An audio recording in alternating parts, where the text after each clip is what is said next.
What's up, guys? Spin Firearms here. I don't know what's gotten into Kimber. I don't know if it's just a bunch of haters or if Kimber's really had a problem running in the past. But let's put that aside. They did have a problem running in the past. I've seen it with my own eyes. I've witnessed it happen at ranges, all sorts of stuff.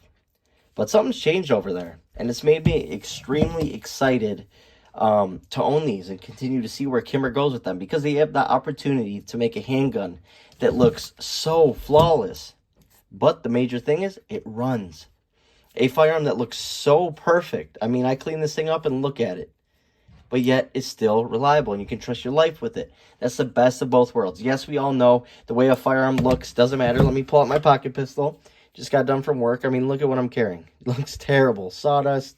I mean, just everything. Grips, just gunked up, beat up, but it runs. And that's the thing. I use it as a carry gun. But think about being able to have something like this that just runs so flawlessly, and it has. So today, a lot of people were asking after they saw my new pickup with the compensated Micro 9, just looks so sick. Feels so good in the hand, right out of the box. They wanted to know the size comparison between this and the CDS9 and differences. So let's do size real quick. 7+1 versus 13+1. This also has the ability to take a 10-round flush mag as well as a 15-round mag, which I really like. This, you're maxed out at 7, and then there is a flush 6-round mag. So let's check it out. You can see that the Kimber on the right is thinner. It's also a tad bit shorter. But obviously on the left, you have an extra 6 rounds, which is a big, big difference. Now, if you come to the side, it doesn't look that different, but that's because you can't really see the width. You can't see that dimension. On top of that, the slide of the Kimber on the left has a much taller slide and thicker, making it for a really flat shooter. But on the right, you have the compensator that makes it extremely flat shooting as well. So I'd be really interested to see if they release a CDS9 with the comp. I think people would go crazy for it, seeing as Kimber seems to have turned their stuff around. That's slide to slide, just a little bit thinner on the right. The comp being the major length difference. Then on the left, we have fiber optic tag sights, some of the best sights in the market. Those are from Tag. Look how thick that fiber optic is, and boom. Really nice blacked out rear for a really, really nice sight picture. Then over here, you have a really nice sight picture as well. You got 2 green outlines on the right and an orange up front. I mean, check this out. Really like that. Honestly, I'd probably prefer that being on this gun going forward, but not a big deal. They're both really, really nice. Then you have forward serrations on the CDS9. Nothing on the Micro 9. Then you have a little bit different trigger, even though it's hammer fired still. It's a little bit different than your typical, handgun that looks like this. And then on the right, you have your typical 1911 style trigger, right? Which I'll show you real quick. I know it sucks doing it to a gun like this, but here we go. Just so short, crisp, and clean.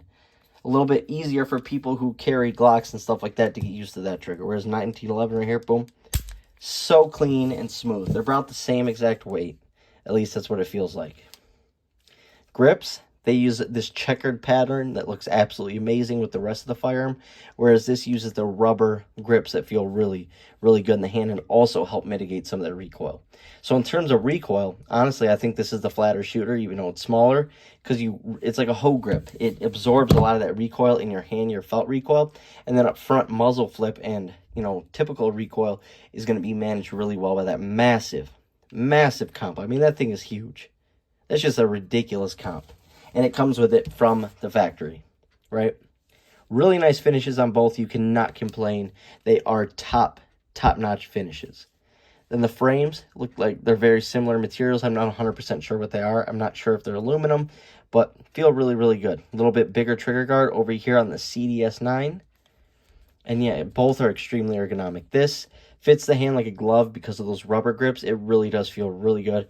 My wife wants this to be hers. She wants to take it from me. I'm a little hesitant, but got to do what you got to do. It's all hers. It's been reliable. It's been an awesome gun to shoot with how flat it is. You almost want to laugh. When you shoot, one-handed, you just want to start laughing because it's like boom, boom, boom. Feels like you're shooting a 380. It's extremely pleasant to shoot. I really like what Kimber's doing. And this over here, not far off from that, but you don't have the comp, and you have the metal frame still without the rubber grips, so felt recoil is a little bit more, but it's flat as can be still. Has that really nice barrel on it, optics ready. So if they mix these two, if they gave us the best of both worlds, boom, throw them together. you can have an awesome, awesome hybrid handgun. Hope you guys enjoyed the video. 2 great handguns. I'm really impressed by Kimber. You know, I do have a bunch of Glocks, and I like Glock, but at the same time, it is nice to, you know, branch out a little bit and get something that looks cool and looks like there's some craftsmanship put into it and stuff like that. So, yeah, those are the 2 handguns. Hope you guys enjoyed the video. Thanks for watching.